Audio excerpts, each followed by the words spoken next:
dua di antara saudara kandungnya itu mencoba menghubungi anak dari klien kita dan menawarkan untuk datang ke Jakarta. Justru itu ternyata tidak adil. Kenapa kita katakan demikian? Sesungguhnya pokok persoalannya adalah ada pada orang tua mereka. Kenapa tidak orang tuanya yang mendatangi? Kenapa tidak orang tuanya yang membangun komunikasi dengan anak dan dagingnya sendiri?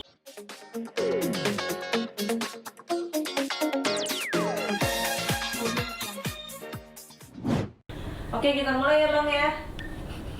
Siap. Iya. Bang Dede langsung aja nih tentang Kak Happy ya. Itu dengan Pak Asmit itu sebenarnya kapan sih mereka menikah? Ya, dapat kami ucapkan ya bahwa klien kami Ibu Happy Haryani itu pernah menikah di kantor KUA Kecamatan Ngampak, Kabupaten Bandung, Jawa Barat. Itu mereka menikah pada tanggal 21 April tahun 1998. Oke. Sebelumnya mereka tuh memang sudah kenal lama atau seperti apa sampai akhirnya kok bisa menikah? Sedangkan beliau kan sudah punya istri waktu itu ya? Ya, dapat kami beritahu juga bahwa antara klien kami dengan Halilintar ini awalnya tidak saling mengenal, karena pada saat itu usia dari klien kami itu masih mahasiswi ya, masih berkuliah. Informasi yang kami terima demikian, waktu itu masih berstatus mahasiswi. Menikah di Bandung memang tinggal di Bandung, Ibu Happy atau Pak Asmit, keduanya? Pada saat itu berkomunikasi kediaman lama dari klien kami. Tapi Pak Asmitnya tinggal di mana Bang pada saat itu? Di Jakarta. Kenal di mananya diceritakan nggak sih sama Ibu Happy sampai akhirnya bisa menikah, diajak menikah terus mau, itu bagaimana diceritakan nggak sih Bang? Menurut informasi yang kami terima, beliau ini, klien kami ini dijumpai oleh istri dari Halilintar waktu itu yang begini ya, itu pertama beliau. Jadi istri pertama beliau yang menjumpai klien kita. Artinya yang melamar kepada klien kita itu istri beliau. Oke. Artinya Ibu Happy menyetujui ya jika dipoligami gitu ya Bang? Ya, artinya persetujuan itu tidak hanya diberikan secara lisan, tapi juga melalui tulisan yang dituangkan dalam surat pernyataan yang dalam hal ini disahkan oleh Kantor Urusan Agama Kecamatan Bukit Raya, Kota Pekanbaru. Oh, oke. Di Pekanbaru tapi ya secara tulisan ya? Ya. Oke. Artinya persetujuan itu dilegitimasi oleh KUA Kota Pekanbaru, karena identitas dari Halilintar Anopel Asmit itu pada saat itu memiliki KTP Kota Pekanbaru. Oke. Kemudian setelah menikah sempat langsung tinggal di daerah Kebayoran atau di Bandung atau di Pekanbaru? Sempat berdomisili di Pekanbaru, kemudian diboyong ke Jakarta, Kebayoran lama. Tahun berapa tuh Bang diboyong ke Jakarta? Setelah beberapa bulan setelah menikah. Berarti waktu pernikahan itu istri pertama juga menghadiri ya Bang? Oh iya, menghadiri. Pak Halilintar saat itu punya anak udah berapa Bang? Belum banyak ya. Menurut informasi yang kami terima dari klien kami pada saat itu, anak beliau masih kurang lebih 5 orang kalau tidak salah. Oke. Tapi hubungan Bu Happy dengan istri pertama dan anak-anaknya Pak Halilintar baik-baik saja atau seperti apa? Justru karena berjalan tidak baik. Kalau baik tidak mungkin ada gugatan cerai dari klien kita kan. Akhirnya menggugat cerai ya? Ya, yang menggugat cerai klien kita. Artinya adanya perlakuan diskriminasi yang didapatkan oleh klien kita, sehingga perasaan itu terakumulasi dari waktu ke waktu sehingga rasa kesabarannya habis dan mengajukan gugatan ke Pengadilan Agama Pekan Baru. Tahun berapa Bang? Tahun 2005. Tahun 2005. Bu Happy sudah memiliki satu orang anak ya Bang berarti? Ya, sudah setelah melahirkan ya, setelah memiliki satu orang anak. Nah, kemudian untuk kabar bahwa anak tersebut tidak dinafkahi, bagaimana Bang? Ya, sebenarnya begini, kami ingin juga meluruskan informasi yang beredar di tengah-tengah masyarakat ini. Iya. Persoalan ini bukanlah semata-mata pada dinafkahi atau tidak dinafkahi, Iya. tapi lebih kepada adanya perlakuan diskriminasi. Karena laporan kita yang masuk ke Polres Jakarta Selatan itu menggunakan pasal 76A, pasal 76B, junto pasal 77 Undang-Undang Nomor 35 Tahun 2014. Yang mana pasal itu menyebutkan adanya perlakuan diskriminasi. Jadi berkesesuaian dengan apa yang kita rasakan. Jadi persoalan inti dari permasalahan ini adalah bukan terletak pada dinafkahi atau tidak dinafkahi, tapi adanya perlakuan diskriminasi terhadap anak klien kita, yang mana Halilintar Anugrah Azmi tidak mengakui bahwa hasil pernikahannya dengan klien kita adalah merupakan anak biologisnya. Di situ letak persoalannya. Jadi tidak benar ketika isu yang beredar bahwa klien kita hanya mencari panggung. Tidak. Yang perlu digarisbawahi adalah sebelum adanya pengakuan dari Halilintar ini dengan menerbitkan buku, apakah teman-teman tadi sudah mengetahui buku itu? Buku itu berjudul Kesebelasan Gen Halilintar. Nah, di sini terus disebutkan bahwa anaknya berjumlah 11 orang. Itu tidak, artinya anak dan kita tidak diakui eksistensinya. Sehingga baru muncul permasalahan ini, kemudian kita tidak persoalkan. Begitu. Artinya sebelum ada tentang 11 anak itu sebenarnya Bu Happy tidak mempermasalahkan ya Bang. Kemudian muncullah buku tersebut gitu ya. Tidak dipermasalahkan. Oke.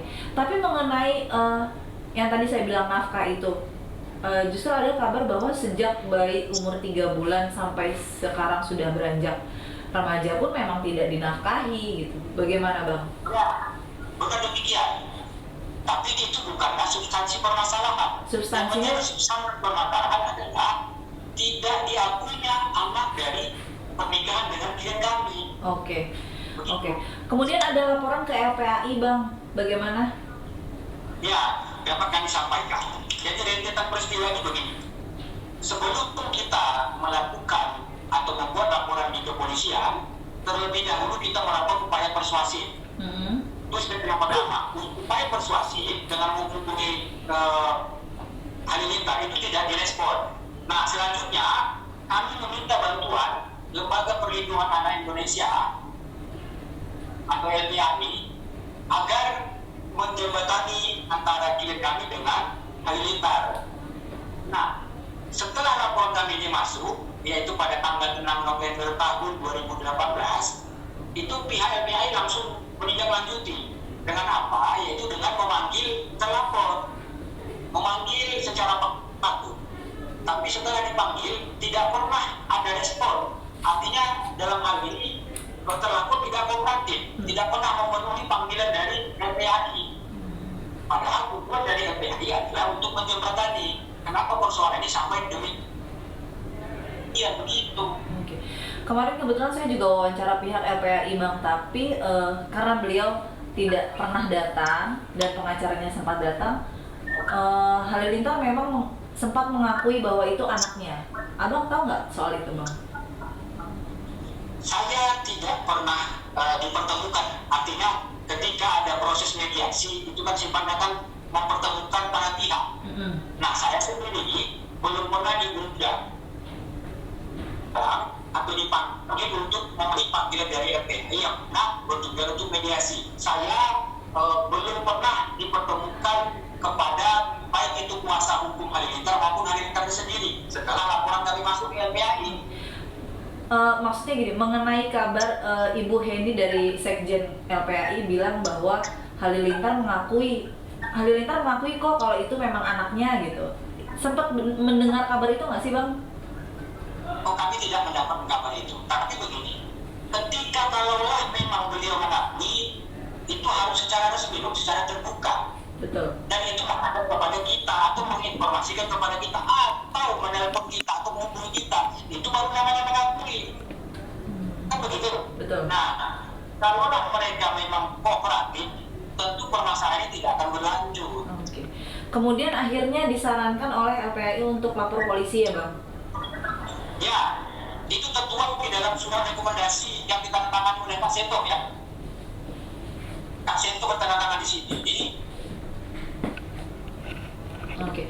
Pak Seto bertanda tangan di salah satu poinnya menyatakan merekomendasikan kepada pelapor untuk melakukan langkah lainnya, baik itu secara pidana, langkah hukum maksudnya, baik secara pidana maupun secara perdata. Nah, pada poin ini dapat kita simpulkan bahwa oleh karena tidak ada respon positif dari terlapor, sehingga tertinggal dokumen ini, rekomendasi yang ditandatangani oleh Pak Seto Mulyani dan pada saat itu sekjennya bertemu. Iya. Abang dan Ibu Happy atau sebelumnya sempat bertemu dengan Kak Seto langsung nggak sih Bang? Oh, saya sempat bertemu langsung. Semua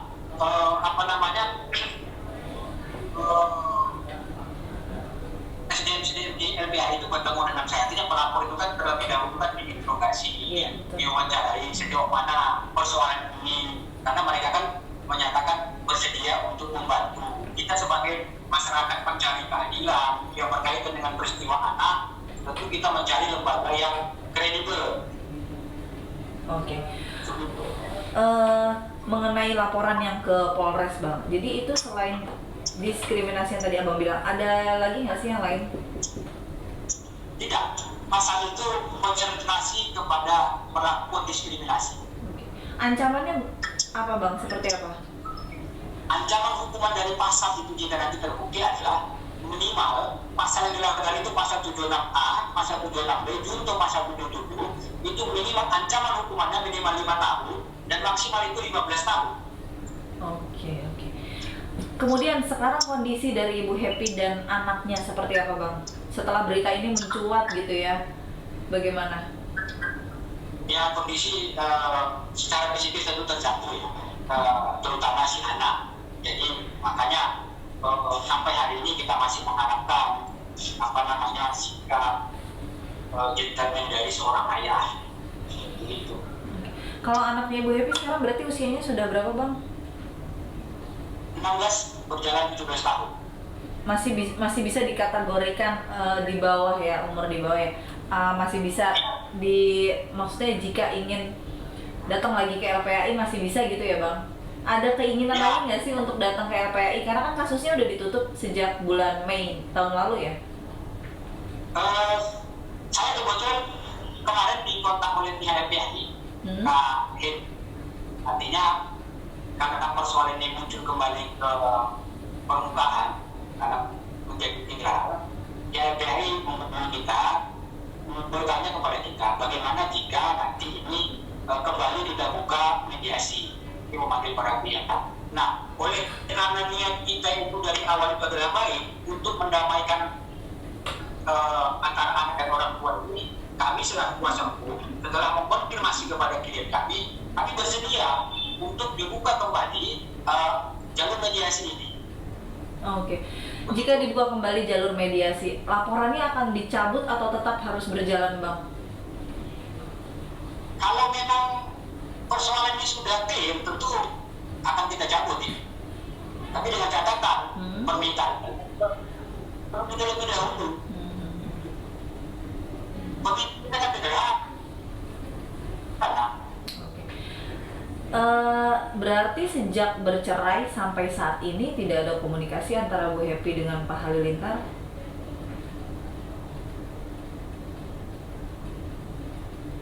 Keterangan dari kita tidak ada kejadian hubungan.